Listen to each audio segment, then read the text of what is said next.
Kviečiu Jūs melstis su Dievo žodžiu ir perskaitysiu Jums tekstą iš Morkaus Evangelijos 9 skyriaus nuo 30 iki 37 eilutės. Dabar Jums ir perskaitysiu.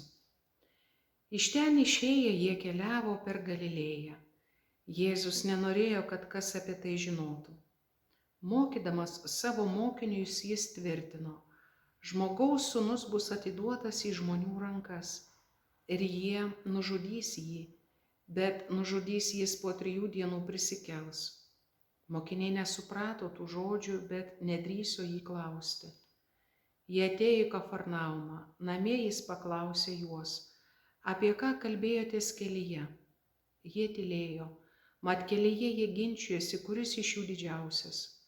Atsisėdęs jis pasišaukė 12 ir tarė: jei kas trokšta būti pirmas, tebūnie paskutinis ir visų tarnas. Paėmęs mažą vaiką pastatė tarp jų ir apsikabinęs jį pasakė: kas dėl manęs priima tokį vaikelį, tas priima mane, o kas priima mane, tas ne mane priima, bet tą, kuris yra mane siuntęs. Dabar pažvelgsime, ką tekstas iš Morkaus Evangelijos 9 skyriaus nuo 30 iki 37 eilutės mums nori pasakyti. Taigi, žodžiai žmogaus sūnus bus atiduotas į žmonių rankas, tai iš tikrųjų Jėzaus pamokymų savo mokiniams branduolys. Ir čia randame antrąjį mirties ir prisikėlimo pranašystę, glausčiausia iš visų. Taigi tai žodis mūsų tikėjimo šerdis, išreikšti ir visą mūsų nuodėmingumą ir Dievo meilę mums. Jį priimti trukdantis mūsų kurtumas taps jo mirties priežastimi. Tačiau mirtis savo ruožtu pavirs vaistais kurtumui pagydyti. Iš tiesų, mirdamas ant kryžiaus už mus, nusidėjėlius neabejotinai apreikš mums savo meilę.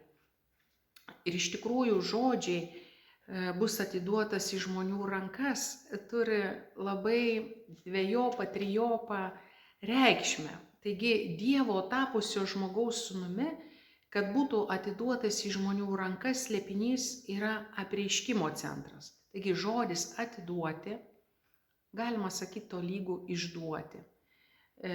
Kartais sieja įvairius pasakojimo apie kančią epizodus. Pirma, Judas jį atiduoda vyresniesiems ir kareiviams. Vyresnieji Pilotui, o Pilotas kareiviams.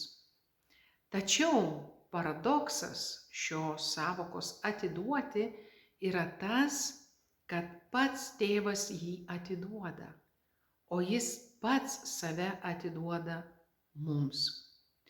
Jėzus, atiduodantis save tam, kuris jį atmeta, apreiškia, kad Dievas myli besąlygiškai.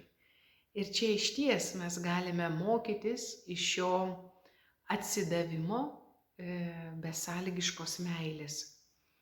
Taigi Jėzus vėl apreiškia savo šlovę, kuri turi pereiti kryžių. Jis yra pažemintas ir išaukštintas, miręs ir prisikėlęs žmogaus sūnus. Ir šis žodis mums apreiškia nepaprastai didžią Dievo meilę, apie kurią pasakoja šventasis raštas. Ir pavyzdžiui, čia galima paskaityti laišką Efeziečiams 2 skyrių 4 eilutę. Į ką yra pakviesti mokiniai?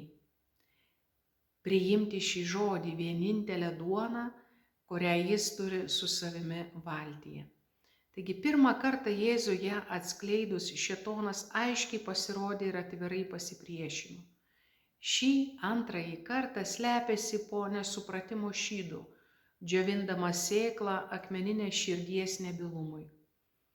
Paprastai tas, kuris nesupranta, klausia. Tačiau čia baimė padaro ne tik kurčius, bet ir nebylius.